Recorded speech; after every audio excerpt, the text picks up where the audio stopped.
નમસ્કાર વિદ્યાર્થી મિત્રો, કેમ છો? પ્રકરણ નંબર 5 તત્વોનું આવર્તનીય વર્ગીકરણ એનો એક લેક્ચર આપણે રિવિઝનનો જોયો અને આજે બીજો લેક્ચર છે. તો ગયા લેક્ચરમાં આપણે MCQ કરેલા. આ ચેપ્ટરમાં આપણે 1-2 વાક્યના અને 2 માર્કના સવાલો જોઈ લઈએ. પહેલો સવાલ છે, ડોબ્રેનરની ત્રિપુટી દ્વારા બધા તત્વોનું વર્ગીકરણ થઈ શક્યું નહીં, કેમ? આપણને ખ્યાલ છે ડોબ્રેનરની ત્રિપુટી. હું તમને એક વખત સિક્વન્સ વાઇઝ કહી દઉં. સૌથી પહેલાં ડોબ્રેનર હતો. ડોબ્રેનરે ત્રિપુટીનો નિયમ આપેલો, એ ના ચાલ્યો. પછી ન્યૂલેન્ડ આવ્યો. ન્યૂલેન્ડે અષ્ટકનો નિયમ આપ્યો, એમાં પણ મર્યાદાઓ હતી ઘણી બધી.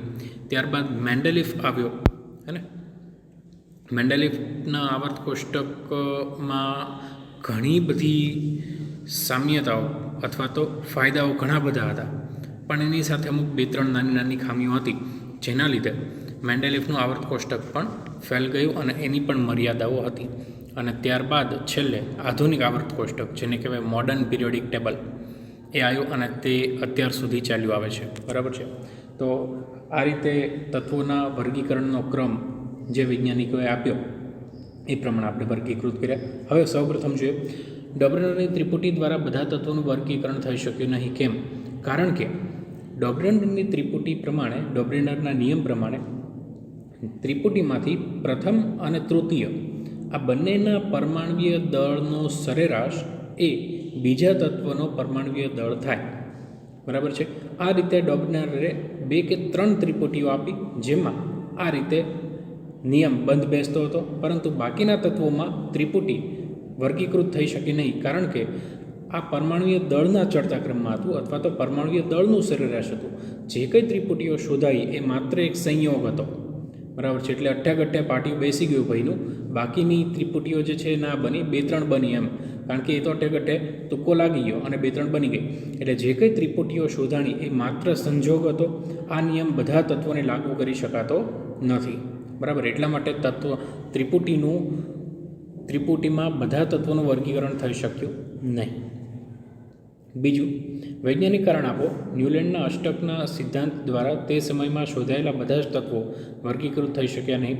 ન્યૂલેન્ડના અષ્ટકના સિદ્ધાંત પ્રમાણે દરેક 8મું તત્વ એ તેના પ્રથમ તત્વ સાથે રાસાયણિક રીતે સામ્યતા ધરાવતું હોય, પરંતુ આ પ્રમાણે જો જોવા બેસીએ તો પ્રથમ 1 થી 20 તત્વોને જ માત્ર વર્ગીકૃત કરી શકાય છે. ત્યાર પછીના અષ્ટકનો નિયમ જળવાતો નથી. બરાબર? આ પહેલું કારણ. અને બીજું કારણ કે આ જે નિયમ છે એ હલકા તત્વોને જ લાગુ પડે છે, 1 થી 20ને જ લાગુ પડે છે, બધાને લાગુ પડતો નથી. અને 56 તત્વો ત્યારે જે શોધાયેલા હતા એ બધા તત્વો આ વર્ગીકરણનો જે નિયમ છે એમાં બંધ બેસતા નથી. એટલા માટે બધા તત્વો વર્ગીકૃત થઈ શક્યા નહીં. ત્રીજું, ડોબ્રેનરના સમયમાં જાણીતા કયા તત્વોને ત્રિપુટીમાં વર્ગીકૃત કરી શકાયા ન હતા? ડોબ્રેનરે 2 કે 3 ત્રિપુટી જ આપેલી. બરાબર? એ જ સક્સેસફુલ હતી. બાકી એના સમયમાં એક જાણીતી ત્રિપુટી હતી NPAS, નપાસ. બરાબર? N એટલે નાઇટ્રોજન, P એટલે ફોસ્ફરસ અને AS એટલે આર્સેનિક. આ ત્રિપુટી પણ જાણેલી હતી, પણ એને વર્ગીકૃત કરી શક્યો નહીં ડોબ્રેનર, કારણ કે એમાં આજે ત્રિપુટીનો નિયમ એ જે કહેતો હતો કે ભાઈ પ્રથમ અને ત્રીજા તત્વનું તમે સરેરાશ લો તો બીજા તત્વનું પરમાણુ દળ આવે, આ નિયમ આ ત્રિપુટીમાં લાગુ નહોતો પડતો. એ શોધાયેલી હતી એ સમયમાં. આ જે તત્વો છે NP અને AS, નાઇટ્રોજન, ફોસ્ફરસ અને આર્સેનિક, એ 3 તત્વો શોધાયેલા જ હતા, પણ ડોબ્રેનર આ તત્વોને ત્રિપુટીમાં વર્ગીકૃત કરી શક્યો નહીં, કારણ કે એમાં નિયમ લાગુ નહોતો પડતો. બરાબર? એટલે નાઇટ્રોજન, ફોસ્ફરસ અને આર્સેનિક આ ત્રિપુટી ડોબ્રેનર વર્ગીકૃત કરી શક્યો નહીં. ચોથું, સૌપ્રથમ પ્લેટિનમનું ઉદ્દીપક તરીકે અવલોકન કોણે કર્યું તથા તેણે કયો નિયમ આપ્યો? સૌપ્રથમ પ્લેટિનમનું ઉદ્દીપક તરીકે અવલોકન ડોબ્રેનર નામના વૈજ્ઞાનિકે કર્યું અને ડોબ્રેનરે ત્રિપુટીનો નિયમ આપ્યો હતો. 5મું, શું નીચેના તત્વોના જૂથ ડોબ્રેનરની ત્રિપુટી તરીકે વર્ગીકૃત કરી શકાય? જોઈ લેવાનું. ડોબ્રેનરની ત્રિપુટીનો નિયમ શું છે કે ભાઈ પ્રથમ અને તૃતીય તત્વ છે એના પરમાણ્વીય દળનું સરેરાશ છે એ બીજું તત્વનું પરમાણ્વીય દળ થવું જોઈએ. તો એ થતું હોય તો કરી નાખવાનું. કઈ કઈ ત્રિપુટીઓ આપી છે? સોડિયમ, સિલિકોન અને ક્લોરિન. તો ભાઈ સોડિયમ અને ક્લોરિન બેવનું સરેરાશ કાઢો. ભાઈ સોડિયમનું છે 23 અને આનું છે 35, 58 થાય. બરાબર? અને એનું અડધું કરો એટલે 29 થાય, 28 છે, ચાલે, કરી શકાય. બીજું, બેરિલિયમ, મેગ્નેશિયમ અને કેલ્શિયમ. બેરિલિયમ અને કેલ્શિયમ, બેરિલિયમનું 9, કેલ્શિયમનો 40, 40 ને 9 49, નું અડધું કરો એટલે 24.5 થાય, એટલે મેગ્નેશિયમ આવે. આ કરી શકાય. તો કારણ લખવાનું કે ભાઈ આ બંને ત્રિપુટીમાં ડોબેનરનો ત્રિપુટીનો નિયમ છે એ લાગુ પડે છે, પરમાણુય દળના સરેરાશનો નિયમ લાગુ પડે છે. આથી આ તત્વોને ત્રિપુટી તરીકે વર્ગીકૃત કરી શકાય. છઠ્ઠું, ન્યુલેન્ડના અષ્ટકના નિયમની મર્યાદાઓ જણાવો. બે મર્યાદા લખવાની છે કોઈ પણ. તમને ખ્યાલ છે કે ન્યુલેન્ડનો અષ્ટકનો નિયમ માત્ર હલકા તત્વોને જ લાગુ પડે છે. આ નિયમ માત્ર 1 થી 20 તત્વો એટલે કે કેલ્શિયમ સુધી જ જળવાય છે. ત્યારબાદ આ નિયમ જળવાતો નથી. પછી બધા જ તત્વો જે 56 તત્વો શોધાયેલા હતા બધા તત્વોને વર્ગીકૃત કરી શકાતા નથી. પછી કોબાલ્ટ અને નિકલની પણ મર્યાદા છે કે ભાઈ એ આયર્ન સાથે સામ્યતા ધરાવે છે છતાં પણ તેને દૂર રાખવામાં આવ્યું છે વગેરે વગેરે. ત્યારબાદ 7મું, વૈજ્ઞાનિક કારણ આપો. આવર્ત કોષ્ટકમાં હાઇડ્રોજનને નિશ્ચિત સ્થાન આપી શકાયું નહીં. આવર્ત કોષ્ટક મેન્ડેલિફે જે શોધ્યું એમાં પણ અને ન્યુલેન્ડના અષ્ટકના નિયમમાં બંનેમાં હાઇડ્રોજનનું સ્થાન છેલ્લે સુધી બહુ અસમંજસમાં હતું, બહુ કન્ફ્યુઝનમાં હતું. કારણ કે એનું વૈજ્ઞાનિક કારણ એ છે કે હાઇડ્રોજનના અમુક ગુણધર્મો છે એ ધાતુ સાથે મળતા આવે છે, અમુક ગુણધર્મો અધાતુ સાથે મળતા આવે છે. ઉપરથી હાઇડ્રોજન પોતે વાયુ છે, બરાબર. તો હાઇડ્રોજનને ધાતુના વિભાગમાં મૂકવો કે અધાતુના વિભાગમાં મૂકવો એ નક્કી કરી શકાયું નહીં, બરાબર. હાઇડ્રોજનની છેલ્લી કક્ષામાં 1 ઇલેક્ટ્રોન છે, બરાબર. સોડિયમ, લિથિયમ, પોટેશિયમ આ બધી આલ્કલી ધાતુ છે. એની છેલ્લી કક્ષામાં પણ 1 ઇલેક્ટ્રોન છે. 1 ઇલેક્ટ્રોન ગુમાવીને ધન આયન બનાવવાની વૃત્તિ ધરાવે છે. હાઇડ્રોજન પણ આવી વૃત્તિ ધરાવે છે. તો સોડિયમ, પોટેશિયમ અને લિથિયમ તો આલ્કલી ધાતુઓ છે, ત્યારે હાઇડ્રોજન તો વાયુ છે. તો એક ગુણધર્મ તેનો આલ્કલી ધાતુ સાથે મળતો આવે છે અને અમુક ગુણધર્મો અધાતુ સાથે મળતા આવે છે, બરાબર. પોતે વાયુ છે. તો હાઇડ્રોજનનું સ્થાન આના કારણે ગુણધર્મોના કારણે નિશ્ચિત કરી શકાયું નહીં. 8મું, મેન્ડેલિફના આવર્ત કોષ્ટકના ફાયદા. બહુ ઇઝી સવાલ છે, બરાબર છે, તમને મળી જશે આરામથી. મેન્ડેલિફના આવર્ત કોષ્ટકના ફાયદાઓ ઘણા બધા છે કે ભાઈ અમુક તત્વોની આગાહી કરે પહેલેથી, બરાબર છે. ઓક્સાઇડ અને હાઇડ્રાઇડના સૂત્રોથી વર્ગીકૃત કરેલા છે, બરાબર. ઘણા બધા છે, જોઈ લેજો. બહુ સેલ્ફ સ્ટડી થાય એવો સવાલ છે. 9મો સવાલ, કયા તત્વોના સમૂહને મેન્ડેલિફના આવર્ત કોષ્ટકમાં મૂળ ગોઠવણીને ખલેલ પહોંચાડ્યા વગર સીધા ગોઠવી શકાય? કયા તત્વોનો સમૂહ એવો છે? નિષ્ક્રિય તત્વોનો સમૂહ એવો છે કે જેને તમે મેન્ડેલિફે જે આવર્ત કોષ્ટકની મૂળ ગોઠવણી કરી છે એને ખલેલ પહોંચાડ્યા વગર તમે નિષ્ક્રિય તત્વોના સમૂહને સાઈડમાં ગોઠવી શકો, બરાબર. એટલે બાકી કંઈ ડિસ્ટર્બ થશે નહીં, બરાબર. તો નિષ્ક્રિય તત્વોનો સમૂહ છે એને મૂળ ગોઠવણીને ખલેલ પહોંચાડ્યા સિવાય ગોઠવી શકાય છે. કારણ કે નિષ્ક્રિય તત્વોનું સ્થાન અલગ છે, તે કોઈની સાથે પ્રક્રિયા કરતા નથી, આથી તેમના ઓક્સાઇડ કે હાઇડ્રેટના સૂત્રો બનતા નથી, તેની સક્રિયતાને ધ્યાનમાં લેવામાં આવતી નથી. એના કારણે નિષ્ક્રિય તત્વોને છેલ્લે સમૂહમાં ગોઠવી દીધા, જેથી કરીને તે બાકીના તત્વોને ખલેલ પહોંચાડશે નહીં. આ તેનું વૈજ્ઞાનિક કારણ. 10મું, આધુનિક આવર્ત કોષ્ટકમાં પ્રથમ 10 તત્વોમાં કઈ ધાતુઓ છે? તો પહેલાં તો પ્રથમ 10 તત્વો આવડવા જોઈએ. Hydrogen, helium, lithium, beryllium, boron, carbon, nitrogen, oxygen, fluorine અને નિયોન. તો આ 10 તત્વોમાંથી હાઇડ્રોજન ધાતુ નથી, હિલિયમ નિષ્ક્રિય છે, લિથિયમ ધાતુ છે, બેરિલિયમ ધાતુ છે, બોરોન અર્ધ ધાતુ છે, બરાબર. પછી કાર્બન એ તો અધાતુ છે, નાઇટ્રોજન, ઓક્સિજન, ફ્લોરિન, નિયોન તો નિષ્ક્રિય છે, બરાબર. આથી લિથિયમ અને બેરિલિયમ 2 જ તત્વો છે એ ધાતુ છે, બરાબર. એટલે તમારે પ્રથમ 10 તત્વોના નામ લખવાના અને સંજ્ઞા લખવાની, જે પૈકી બેરિલિયમ અને લિથિયમ 2 જ ધાતુઓ છે, બરાબર. એટલે પ્રથમ 10 તત્વોમાં 2 ધાતુઓ છે. આટલું લખજો કમ્પ્લીટ. 10 તત્વોના નામ લખજો અને એમાંથી 2 ધાતુઓ લખજો તો 2 માર્ક મળશે. ખાલી 2 ધાતુઓના નામ લખીને આવી જશો તો નહીં મળે માર્ક, બરાબર. 2 માર્કનો સવાલ છે. હવે 11મો સવાલ, બીજા આવર્તના તત્વ માટે પરમાણ્વીય ત્રિજ્યા વર્સિસ પરમાણ્વીય ક્રમાંકના આલેખ પરથી નીચેના પ્રશ્નોના જવાબ આપો.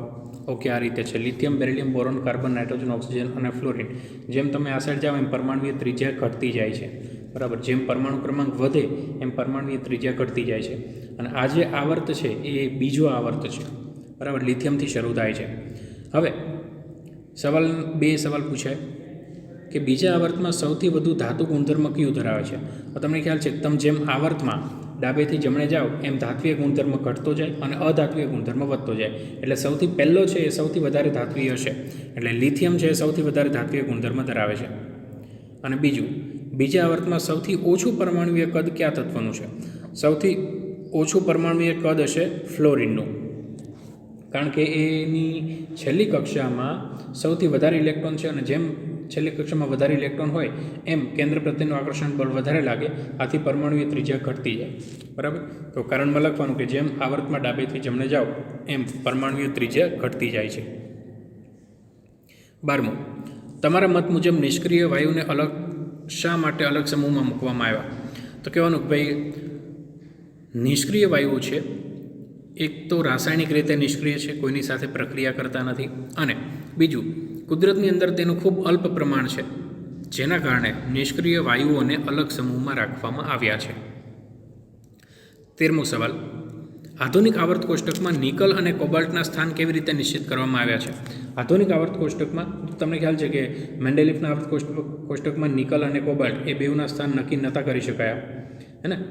તો કારણ કે તેમના પરમાણુય દળ છે એ ચડતા ઉતરતા ક્રમમાં મિસ્ટેક થતી હતી એટલા માટે, અને ગુણધર્મો આમ બરાબર બેસતા હતા.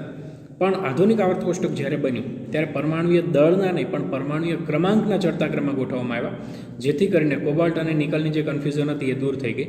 એટલા માટે આધુનિક આવર્ત કોષ્ટકમાં નિકલ અને કોબાલ્ટના સ્થાન પરમાણુ ક્રમાંકના ચડતા ક્રમમાં ગોઠવવાથી નિશ્ચિત થઈ ગયા અને કોઈ કન્ફ્યુઝન રહી નહીં. 14મો સવાલ, એવા 3 તત્વોના નામ આપો કે જેમની બાહ્યતમ કક્ષામાં 1 ઇલેક્ટ્રોન હોય. છેલ્લી બાહ્યતમ કક્ષામાં 1 ઇલેક્ટ્રોન એટલે 2 1 2 8 1 અને 2 8 8 1. તો આ 3 તત્વો એવા છે જેની બાહ્યતમ કક્ષામાં 1 ઇલેક્ટ્રોન હોય. કયા કયા? 2 1 એટલે કોણ થશે? લિથિયમ. 2 8 1 એટલે સોડિયમ અને 2 8 8 1 એટલે પોટેશિયમ. તો 3 તત્વો લિથિયમ, સોડિયમ અને પોટેશિયમ 3 તત્વોની છેલ્લી કક્ષામાં 1 ઇલેક્ટ્રોન છે. બીજું, એવા 3 તત્વોના નામ આપો કે જે સંપૂર્ણ ભરાયેલી બાહ્યતમ કક્ષા ધરાવતા હોય. એક તો 2, પહેલી કક્ષા સૌથી ભરેલી હોય એટલે 2, એ કોણ? હિલિયમ. પછી બીજું 2 8, આ કોણ? 2 અને 8 એટલે 10 એટલે નિયોન, અને 2 8 8 એટલે આર્ગોન. બરાબર. એટલે હિલિયમ, નિયોન અને આર્ગોન 3ની છેલ્લી કક્ષાઓ સંપૂર્ણ ભરેલી છે. 15મો સવાલ, કયા તત્વમાં 2 કક્ષાઓ છે તથા બંને ઇલેક્ટ્રોનથી સંપૂર્ણ ભરેલી છે? એટલે પહેલી કક્ષા 2 અને બીજી કક્ષા 8 સંપૂર્ણ ભરેલી છે. એટલે આ તત્વ કયું હશે? 2 કક્ષાને સંપૂર્ણ ભરેલી, 2 8, 2 ને 8 10, 10 એટલે નિયોન, એટલે આ તત્વ નિયોન હશે. અને બીજું, કુલ કક્ષા 3 છે કે જે સંયોજકતા કક્ષામાં 4 ઇલેક્ટ્રોન, સંયોજકતા કક્ષા એટલે છેલ્લી કક્ષા, બરાબર.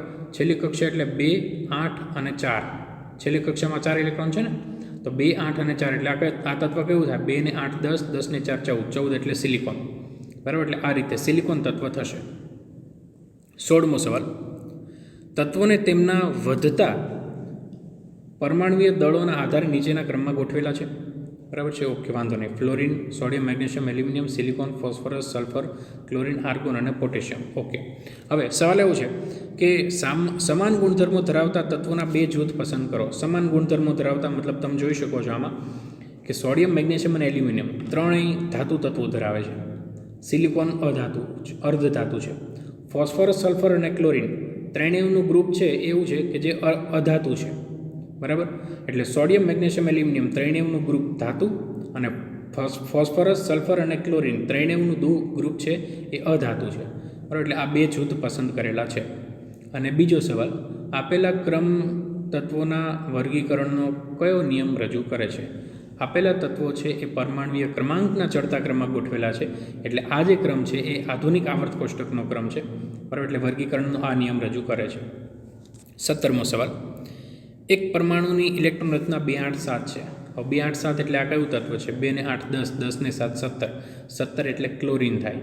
બરાબર. તો આ તત્વનો પરમાણુય ક્રમાંક કેટલો છે તે જણાવો. આ તત્વનો પરમાણુય ક્રમાંક 17 છે.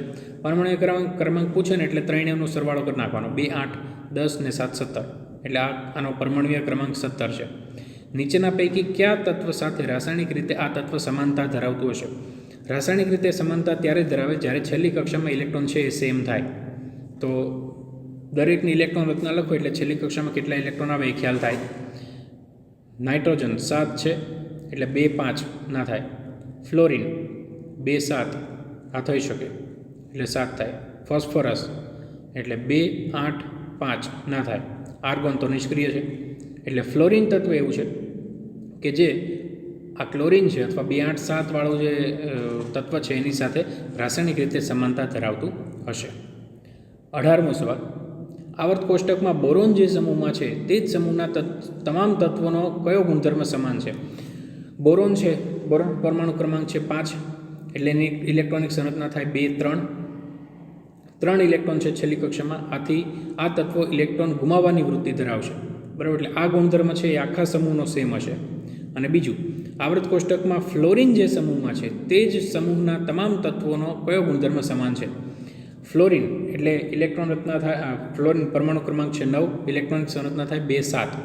હવે છેલ્લી કક્ષામાં 7 ઇલેક્ટ્રોન છે, આથી ઇલેક્ટ્રોન મેળવી અને ઋણ આયન બનાવવાની વૃત્તિ ધરાવશે અને તેની સંયોજકતા 1 હશે. આથી આ ફ્લોરિન જે સમૂહમાં છે એ સમૂહના દરેક તત્વોનું આ ગુણધર્મ સેમ હશે. બરાબર, એટલે ઇલેક્ટ્રોન મેળવીને ઋણ આયન બનાવવાની વૃત્તિ ધરાવશે તથા તમામ તત્વોની સંયોજકતા 1 હશે. 19મો સવાલ, નીચેના તત્વોની ઇલેક્ટ્રોન સંરચના લખો, સંકેત અને પરમાણુ ક્રમાંક પણ લખો. ઓકે, કંઈ વાંધો નહીં. નાઇટ્રોજન સંજ્ઞા થશે N, પરમાણુ ક્રમાંક છે 7, ઇલેક્ટ્રોનિક સંરચના થાય 2 5. ફોસ્ફરસ સંજ્ઞા થાય P, કેપિટલ P, પરમાણુ ક્રમાંક છે 15, ઇલેક્ટ્રોનિક સંરચના થાય 2 8 5. 20મો સવાલ, 3 તત્વો ABC તેમની બાહ્યતમ કક્ષાઓમાં અનુક્રમે 3 4 અને 2 ઇલેક્ટ્રોન ધરાવે છે. આધુનિક આવર્ત કોષ્ટકમાં જે સ્થાને તે ગોઠવાયેલા છે તે સમૂહનો ક્રમ જણાવો. ઓકે, ઉપરાંત તેમની સંયોજકતાઓ પણ જણાવો. એની છેલ્લી કક્ષામાં 3 ઇલેક્ટ્રોન છે, બીની છેલ્લી કક્ષામાં 4 ઇલેક્ટ્રોન છે અને સીની છેલ્લી કક્ષામાં 2 ઇલેક્ટ્રોન છે. જો છેલ્લી કક્ષામાં 3 ઇલેક્ટ્રોન હોય તો એ તત્વ ત્રીજા સમૂહમાં હશે.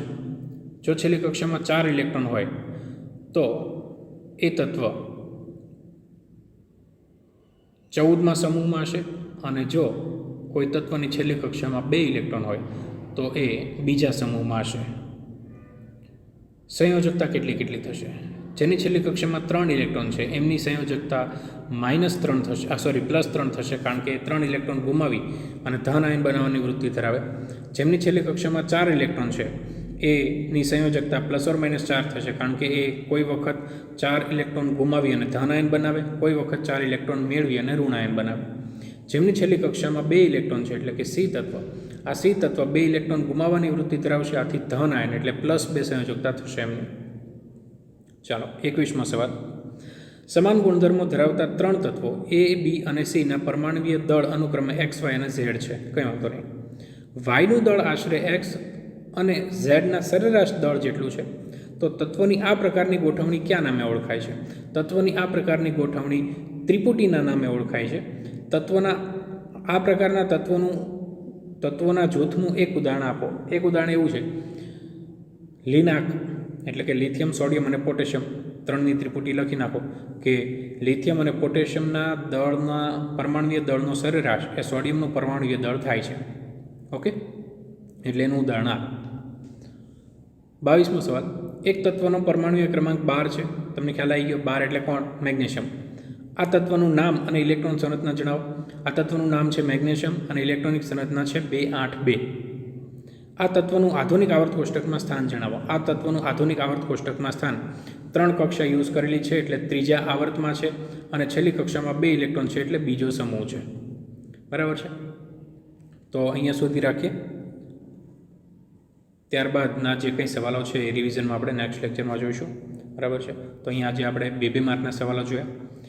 અગત્યના જે કંઈ સવાલો છે, બરાબર, મેન્ડેલિફના આવર્ત કોષ્ટકના ફાયદા અને મર્યાદાઓ છે, ડોબનરની ત્રિપુટી છે, ન્યૂલેન્ડનો અષ્ટકનો નિયમ છે, આધુનિક આવર્ત કોષ્ટકના વલણો છે, વગેરે સવાલો જે છે એ આપણે નેક્સ્ટ લેક્ચરમાં જોઈ લઈશું. બરાબર, તો મળીએ પાછા નેક્સ્ટ લેક્ચરમાં. ત્યાં સુધી ગુડ બાય.